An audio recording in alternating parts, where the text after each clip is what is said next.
تاکہ پوری بات ہم آسانی سے سمجھ جائیں گے کہ ابھی آپ پہ روزہ فرض نہیں تھا، بالکل چھوٹی عمر تھی امام احمد رضا کی علیہ رحمۃ، کم سن تھے، روزہ تو فرض نہیں تھا،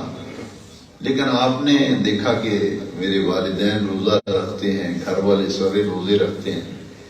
تو بچوں کو شوق پیدا ہو جاتا ہے نا، بچے کہتے ہیں کہ میں بھی روزہ رکھوں گا،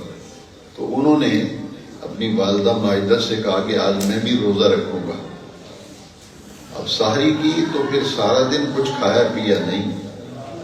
کیونکہ امام احمد رضا جب پیدا ہوئے تھے تو ان کے والد ماجد کو بشارتیں دی تھیں اہل اللہ نے کہ یہ آپ کے ہاں جو بچہ پیدا ہوا ہے کہ یہ کوئی معمولی آدمی نہیں ہے، اللہ تعالیٰ اس سے دین کا بڑا اعلیٰ درجے میں کام لے گا، اور اس کی شہرت جو ہے وہ شرق سے لے کر غرب تک ہو۔ اسی لیے آپ نے جب روزہ رکھا تو خوب نبھایا،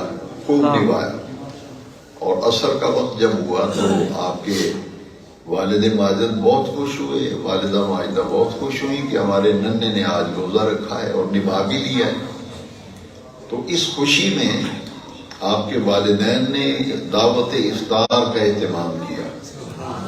افطاری کا اہتمام کیا، جس میں انہوں نے قریبی اعزاء اقربا جو اسی محلے میں رہتے تھے ان کو بھی بلا لیا، دوست احباب کو بھی بلایا کہ آج ہمارے ہاں افطاری ہے اور آپ نے روزہ ہمارے ہاں افطار کرنا ہے۔ تو اعلیٰ حضرت کے والد ماجد نے جو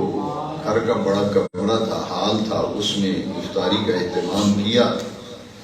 اور افطاری کے وقت دسترخوان پر مختلف انواع و اقسام کے سامان جو ہیں، افطاری کا سامان وہ لگا دیا گیا، اور ہر چیز جب رکھ دی گئی تو آپ کے والد ماجد کے دل میں خیال آیا کہ یہ جو بچہ احمد رضا ہے جب پیدا ہوا تھا تو مجھے بڑی خوشخبریاں اور بشارتیں ملی تھیں، اور اس نے آج چھوٹی سی عمر میں روزہ نبھا بھی لیا ہے، اس پہ روزہ فرض نہیں ہے، لیکن از خود شوق سے روزہ رکھا ہے اور نبھایا بھی اچھا ہے۔ تو آپ نے آزمانے کے لیے نا، امتحان لینے کے لیے اعلیٰ حضرت کو اٹھا لیا، چھوٹے سے بچے تھے، اٹھایا اور سینے سے لگا کے اس کمرے میں لے آئے جہاں افطاری کا اہتمام تھا۔ سب سے پہلے آپ نے کھڑکیوں کو بند کیا اور کنڈیاں لگائیں، پھر گھر کا جو بڑا کمرہ تھا اسی حال کا، اس کو بھی کنڈی لگا دی۔ تو آپ نے احمد رضا سے کہا کہ ننھے احمد رضا، بچوں کو روزہ ایسے ہی ہوتا ہے، بچوں کو روزہ ایسے ہوتا ہے، دیکھیں میں نے کھڑکیاں بھی بند کر دی ہیں، دروازہ بھی بند کر دیا، تمہیں کوئی دیکھ نہیں رہا، تمہیں کوئی دیکھ نہیں رہا، اس لیے یہ دیکھو کون کون سی نعمتیں ہیں، ہر طرح کی نعمت دسترخوان پہ سجی ہوئی ہے، تمہارا جو جی چاہتا ہے اس میں سے اپنی من پسند کی چیز اٹھاؤ اور اسے کھا لو، تمہیں کوئی دیکھ نہیں رہا اور نہ کوئی دیکھے گا، خاموشی سے یہ کام کرو، اٹھاؤ اور کھا پی لو۔ تو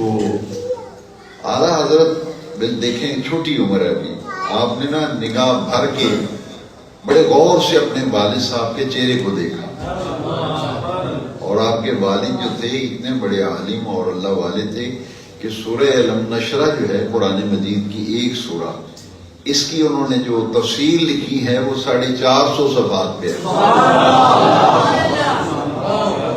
خود بہت بڑے عالم بھی تھے اور اللہ والے بھی تھے،